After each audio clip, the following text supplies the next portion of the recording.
Hello students, in today's lecture we'll understand the domestic electric circuit means how the various electric appliances are connected in our home. So we know that there are two types of combination, one is series combination and the other is parallel combination. So here we can see that this is an example of series combination. This is symbol for AC current, alternating current.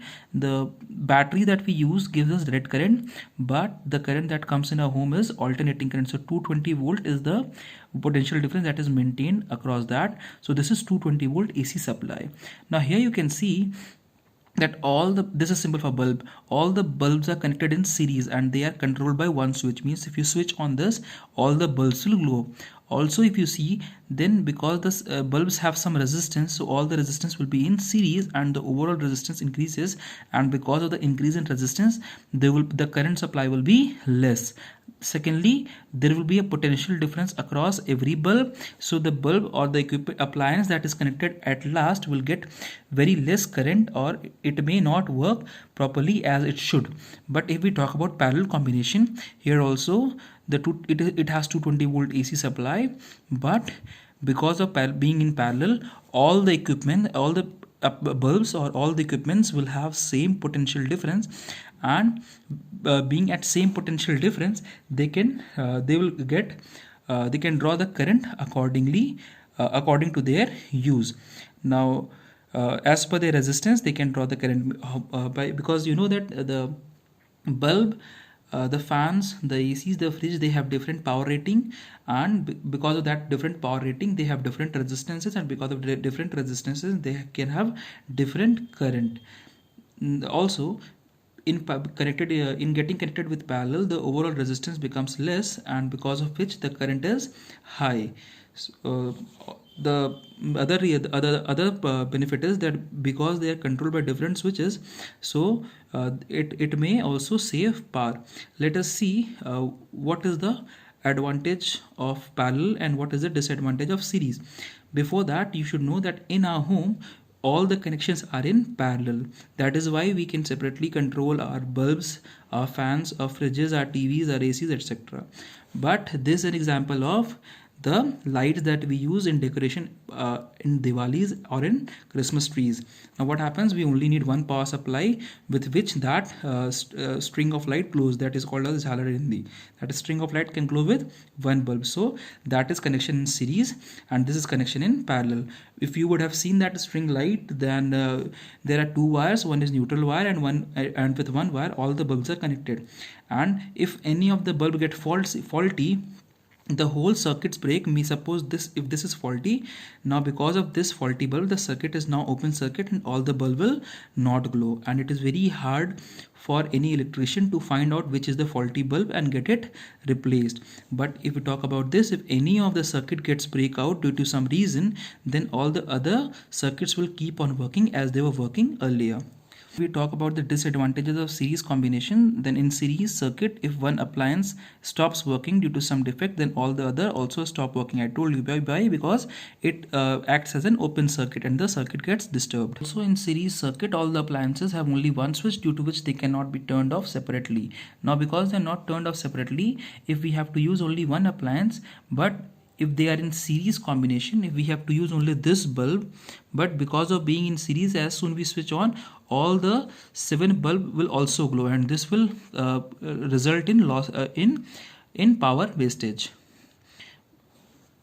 The third point is, in series circuit, the appliance do not get the same voltage as that of the power supply. So we know that there is a potential drop across each resistance, and thus the potential difference is not same as being in series, and the only thing that is constant in series combination, and that is current. So now let us take the same example.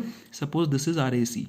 Now AC needs a lot of current that is connected with the power socket, but because of the loss of voltage at every point here, the voltage level will be less, and because of working at less voltage, the AC would not work properly. Second thing is, because the overall resistance is very high, also the current that is flowing through the circuit will not be good for AC. So all the appliances that are working or at the last will not have enough proper potential difference, and second is the current level will be very low.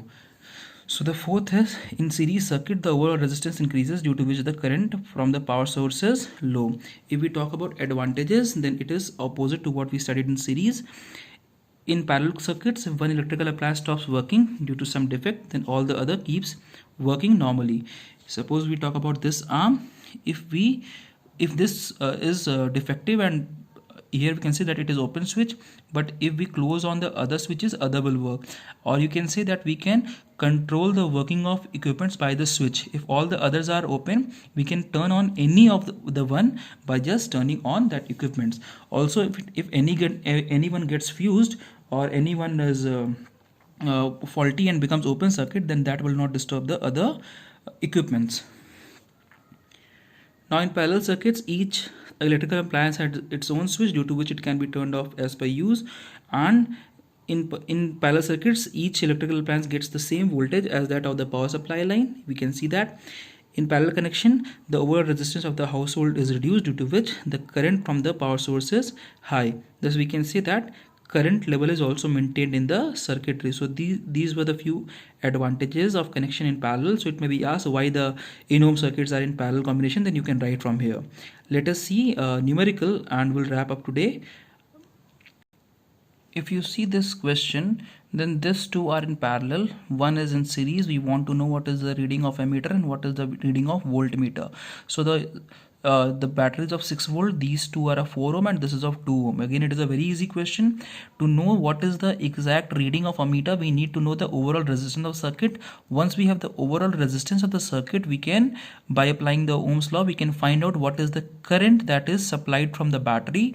Once we have the current from the battery, we can find what is the potential difference across this node. So if we solve this question, first of all, what we'll do is we'll solve this parallel combination. So if we solve this parallel combination, then the circuit would look like this, that 4 ohm and 4 ohm is replaced by one single resistance, and that is of 2 ohm. Let us see the solution. Here you will see that 1 upon R is equal to 1 upon 4 plus 1 upon 4, that is equal to 1 upon 2. So R becomes 2 ohm. So in the new circuit, the resistance is of 2 ohm. So we can easily find what is the potential difference across this node. So this 2 ohm and this 2 ohm are in series. So R total becomes 2 ohm plus 2 ohm is equal to 4 ohm. Once we have the resistance, we can easily find that the current is 1.5 ampere, or we can say the reading of ammeter is 1.5 ampere.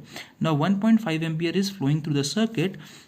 So by easily multiplying the effective resistance of these two into the current, we can get the voltage level. So if you can see, this is of 2, this equivalent resistance is 2 ohm and this is 2 ohm, means ki the voltage will be distributed equally, because both the resistance, means effective of this resistance and this resistance, is equal. So let us see that. So here we can see that 1.5 ampere flows through the battery. Now V is equal to IR. I is 1.5 ampere into 2, that is equal to 3 volt. Means this voltmeter will give us the reading of 3 volt. मतलब 3 volt यहाँ पे आ गया, 3 volt यहाँ पे आ गया. Total कितना हो गया हमारा? 6 volt हो गया. तो similarly what we'll do is, if any question asked, first thing is that we'll get the overall resistance of circuit. Once we have the overall resistance of circuit, we'll know what is the exact amount of current that is flowing through the battery. Once we have the current through the battery, we can easily find out the reading of voltmeter and ammeter. If the voltage of this terminal was asked, again what we have done, 1.5 into 2, and we would have got the exact reading of this terminal as well. If we want to know what is the current that is flowing through the circuit, then again it is very easy. We know the potential difference is 3 ohm. here the potential difference is 3 ohm. So that means कि ये 4 ohm का resistance और 3 volt की battery काम कर रही है यहाँ potential difference क्या है? 3 volt. तो again by formula V is equal to IR, we can know what is the amount of current that is flowing through this 4 ohm and this 4 ohm, because here the resistance are equal. So means equal amount of current will flow by both the arms. Let us see one more circuit. If we talk about this circuit, we can see all are 1 ohm, 1 ohm, 1 ohm and 1 ohm. But if someone asks what is the overall resistance of circuit, then you would say that there are 4 resistance of 1 ohm each. But watch this line. This straight line means that short circuited. Short circuit means कि ये यहाँ पे क्या हो गया, resistance एक तरह से जीरो काम करेगा. हमने क्या माना, कंडक्टर का रेजिस्टेंस क्या है, जीरो है. तो जो करंट यहाँ से आएगी वो यहाँ से जाने के बजाय यहाँ से निकल जाएगी. क्यों निकल जाएगी यहाँ से, because it will have to path. एक पाथ ये हो गया, एक पाथ ये हो गया. इस पाथ का रेजिस्टेंस क्या है, 2 ओम है. 1 ohm and 1 ohm in series, that is 2 ohm. But इस पाथ का रेजिस्टेंस क्या है, 0 ओम. तो अगर कभी भी सर्किट में हमको एक स्ट्रेट लाइन ऐसा दिख जाए, तो अगर स्ट्रेट लाइन से करंट डाइवर्ट हो पा रही है, तो always remember that current will always follow the easiest path and it will skip this path. So the only two resistance will work, that is this 1 ohm and this 1 ohm. And if we see same current will flow, so these two are in series. They are looking like parallel, but these two will be in series, and we can easily find what is the exact amount of current drawn through the battery. So today was a rough idea about what is a domestic circuit. I would request you all to practice more numericals, and in next lecture we'll study what is electric power, and we'll solve more and more numericals in this chapter. Till then, thank you.